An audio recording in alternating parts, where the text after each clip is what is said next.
Ashley's world rattles as an explosion outside her window shatters the fragile grip on her reality.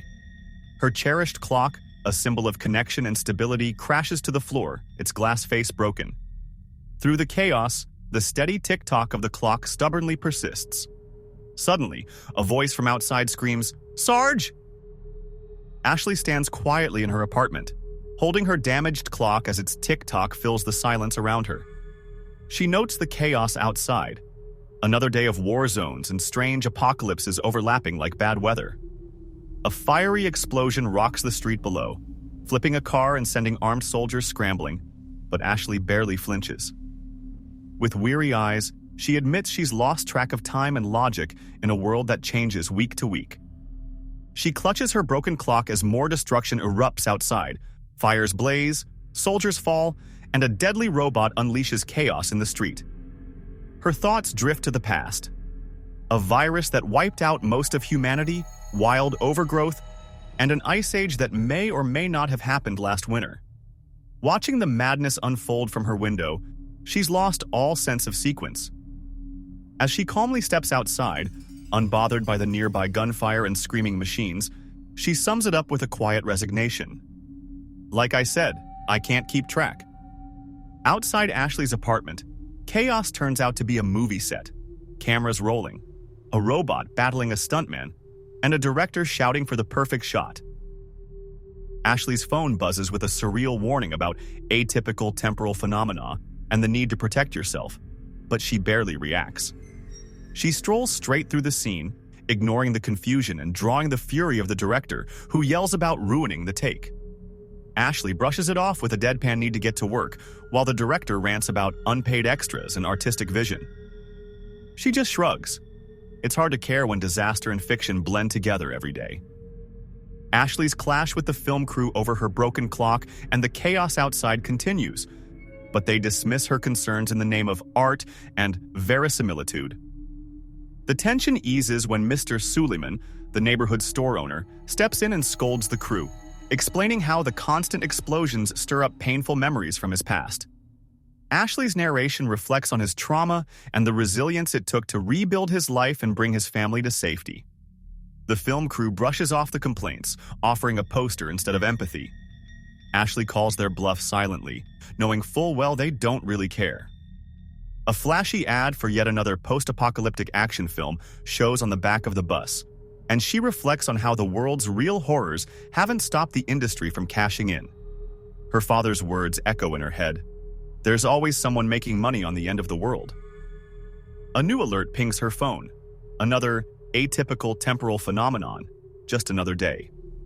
She barely reacts, worn down by the constant alarms and unreality. Then, a desperate voice cries out off-screen, pulling her back to the chaos with a simple, gutting plea. "Someone help us, please!" It's an elderly woman pleading for help as her husband, Eugene, stands frozen mid-motion with his finger up his nose, behind yellow tape, trapped in time, not space. She begs the officers to do something, but they calmly explain there's nothing they can do because he's not really there anymore. Ashley observes the surreal tragedy, noting how time itself is unraveling, and that this strange breakdown happens slowly. The woman worries he'll get soaked in the coming rain, but the officer assures her that the rain will pass right through him. Ashley reads a grim statistic on her phone.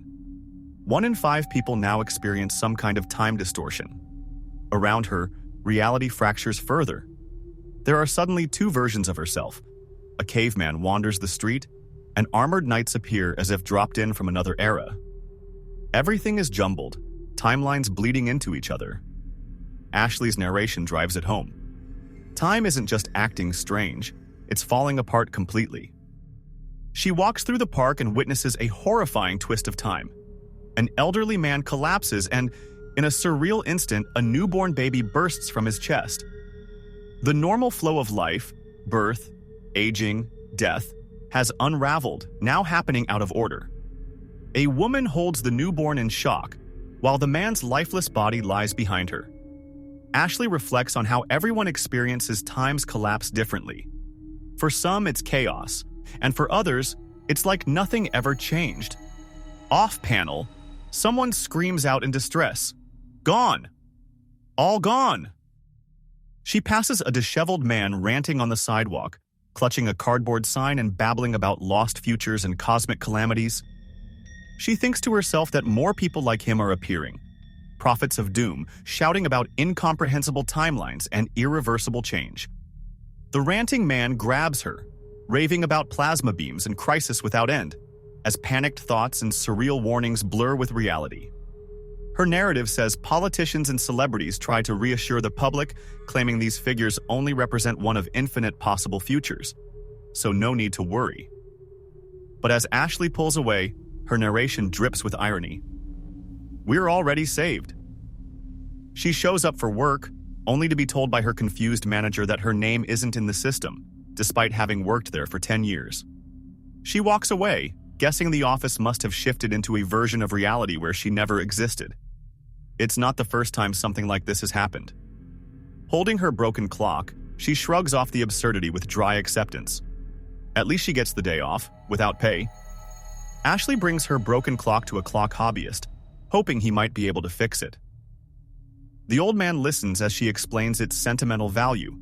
It once belonged to her parents. He asks her to tell him more about it, but she quickly realizes the odds aren't in her favor. In this world, repairs are only made if the item sparks interest, not emotion. As he yawns, clearly unimpressed, Ashley stands there, quietly disheartened. She visits the grave of her parents, feeling foolish for how much she cares about the broken clock. She admits it's not really their grave. No one knows where they actually are anymore. They simply vanished one day, like so many others in this fractured world. The clock is one of the only things they left behind, a fragile tether to people and memories fading out of existence. Ashley reflects on the time she hired a cheap private detective to find her missing parents, hoping for closure. The man had a talent for telling people what they wanted to hear, and his evidence placed them in the 1840s. As Ashley receives yet another alert, this time about city blocks vanishing into prehistoric swampland, she walks through a chaotic street scene filled with anachronisms. When she asked the detective what really happened, he warned, "You don't want to know." Back in her apartment, she quietly admits he was right. Sometimes it's easier not knowing. She steps outside and finds her neighborhood swallowed by yet another warped timeline. This time, a fascist nightmare, complete with marching soldiers and swastika flags. She barely reacts, her face calm and tired. Timelines shift, but the grind doesn't stop. She still has to get to work.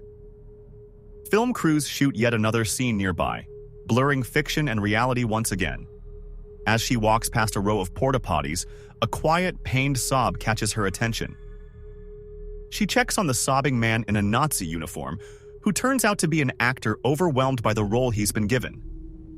Choking back tears, he reveals he's Jewish and his grandmother survived the Holocaust, but he still took the part because that's the job.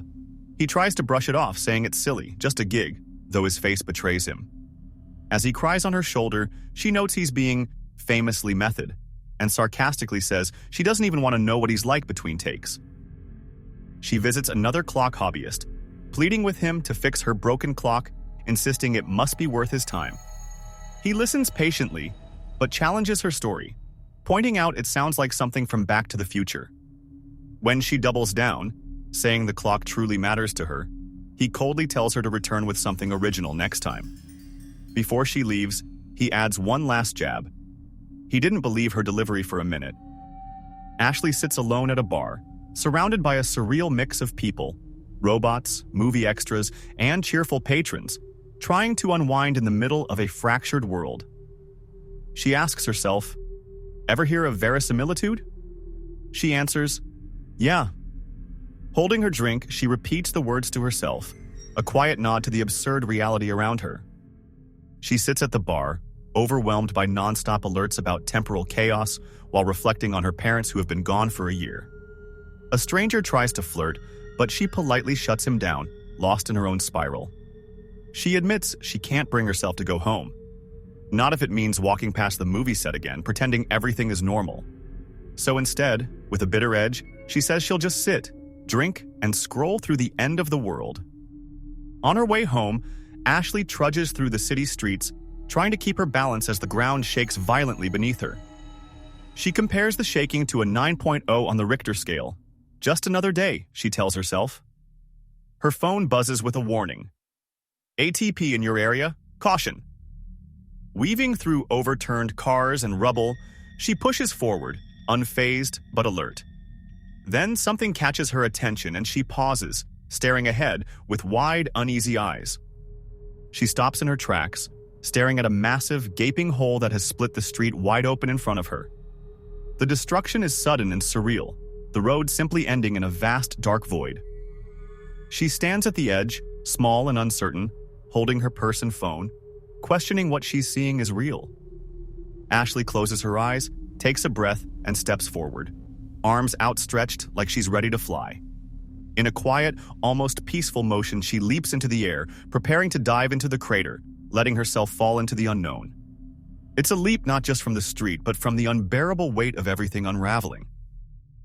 Unfortunately for her, she hits the ground with a painful whamp, realizing too late that the massive crater was just a movie set, an illusion created with practical effects. She lies sprawled on her face, dazed and bruised, as a filming notice sits mockingly beside her. Forgot, she mutters. The director's style, she recalls, is old school. As she slowly lifts herself up, all she can say is a quiet, aching ow. Back in her apartment, Ashley practices a dramatic, made-up story in the mirror, trying to convince herself, and hopefully someone else, that her broken clock is worth saving. She weaves a wild tale involving subway pirates and a villain named Greasebeard, crushed by a train because she'd set the clock 7 minutes behind. This clock saved my life, she declares, holding it up like a trophy. She even leans into the bruise on her face for extra effect. In a dark, crumbling street, a group of brutal scavengers, faces masked with animal skulls, harass a terrified homeless man, demanding he hand over whatever he has. The man begs for peace, offering them everything in his cart, but they mock him, hungry for power as much as food. Traditional order means nothing now. The strong do whatever they want, and violence is the only law left. Ashley's narration cuts in like a cold observation. Life and death no longer carry weight. They're just ways to pass the time. In the final panel, the man gives in, pulling back the tarp to reveal whatever's hidden inside. It's a shopping cart packed with assault rifles. The scavengers freeze, stunned into silence as he grins and lifts 2 weapons proudly. You'd be surprised what people throw away, he says, right before opening fire on them. As bullets rip through his attackers, Ashley walks by in the background, unfazed, barely reacting. Her narration sums it up with chilling clarity. This is the total failure of the human spirit. What she didn't know was she was walking straight through a film scene. The director notices her in the shot but shrugs it off at first. She actually kind of fits, he says. As the scene plays out with gory precision, Ashley's quiet presence disrupts the perfect take. When the extras start moving out of place, the director finally loses it and yells, "Cut!" throwing down his headset in frustration.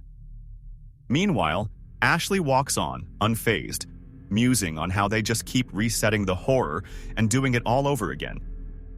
Moments later, she sees the disheveled man from earlier, still shouting about the end of days, now being dragged away by police. She steps in, demanding to know why they're arresting someone who isn't hurting anyone. The officers coldly explain that technically, he doesn't exist. He hasn't been born yet, so he has no rights. Ashley protests, but they dismiss her, saying he's making people uncomfortable and needs to go. As they haul him off, his cries echo louder. "Look out! The end of days is coming!" One of the officers, fed up with Ashley's defiance, strikes her with a baton, knocking her to the ground. Blood pours from her nose as she starts to lose consciousness, her vision fading and unfocused. The cops casually talk over her body, trying to justify the assault, saying she attacked first. One mutters about needing anger management, but brushes it off. "It's not the end of the world," one says, as if that makes it okay. She wakes up dazed in a grimy jail cell, greeted by a ragged woman who gently asks if she's all right. Her glasses are cracked, her body aching, and she's too disoriented to tell what's real anymore. The woman jokes darkly about simulations and fake puke, trying to add levity to the bleak setting. Ashley can barely keep her thoughts straight, murmuring about not wanting to know and struggling to track what's happening. The only word from the woman that Ashley clings to in the end, mocking, familiar, is verisimilitude. She gets released from jail, though whether it's been a month, a year, or a second, she can't tell. At the desk, she's handed back her belongings, only to find her beloved clock completely smashed. She protests, saying it wasn't that broken before, but the clerk dismisses her with a cold, "That's your perspective." With a court date, a public defender's number, and her shattered clock in hand, Ashley walks out. She checks her phone and sees the battery is nearly dead. One more small failure in a world full of them. As she walks down the broken street, something unexpected catches her attention, making her stop in her tracks. "Oh God," she mutters disappointingly, eyes wide behind her cracked glasses. People on the sidewalk are already staring upward, mouths open, stunned. She looks up too, bracing herself, and quietly asks, "What now?" Ashley looks up to find not some cosmic horror or disaster, but a film crew casually staging the latest apocalyptic moment, complete with boom mic and camera crane. She realizes what she walked into was fake. The screaming people are just actors, extras pretending to panic. She drops to her knees, overwhelmed, her broken clock beside her, and begins to cry, convinced it was all real. The director finally notices her emotional breakdown and yells, "Cut!" But for Ashley, the damage is already done. A crew member enthusiastically praises Ashley's emotional reaction, thinking it was an amazing bit of acting. Her face tightens, crushed by the realization that even her real pain is mistaken for performance. She walks away silently, brushing past the film set like a ghost, ignoring the boom mic operators and fake chaos. Once inside her apartment, she slams the door shut, drops to the floor, and finally breaks down.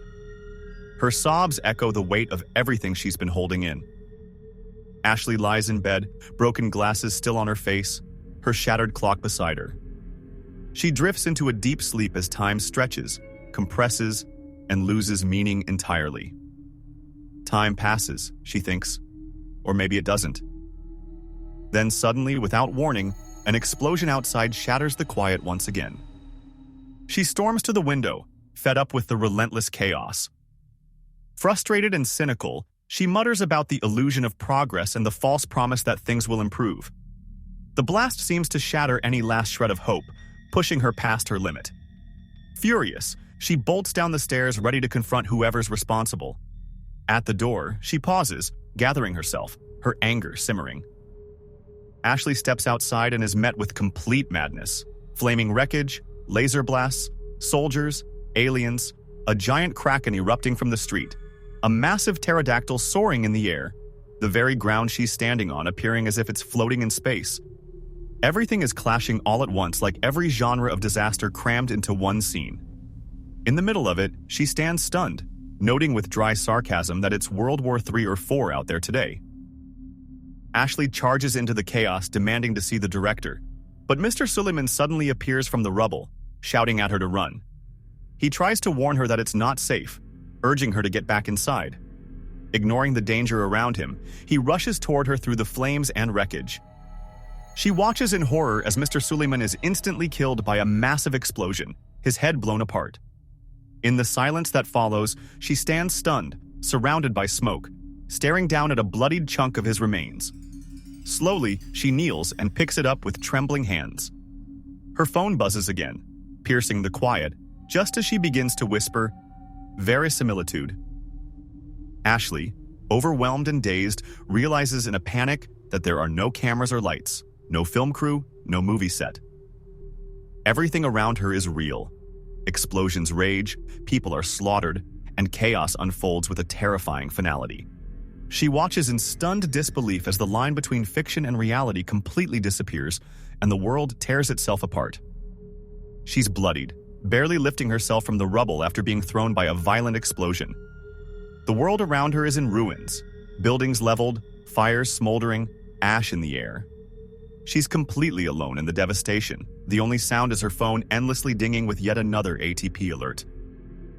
Ashley crawls through the dust and destruction, overwhelmed and desperate for answers. As gunfire and explosions rage on, she stares out at the madness and begs, pleads, for someone to tell her if what she's seeing is real. Her voice cracks as she asks the question weighing on her soul. Is this how it really ends? Surrounded by destruction, fire, gunfire, and even a giant squid-like creature slithering out of the cosmos, Ashley stumbles through the wreckage, lost in the noise. Her phone dings relentlessly as she mutters, I can't keep track. And just as it all feels like too much, like reality itself is unraveling, a forceful voice suddenly slices through it all saying, Cut!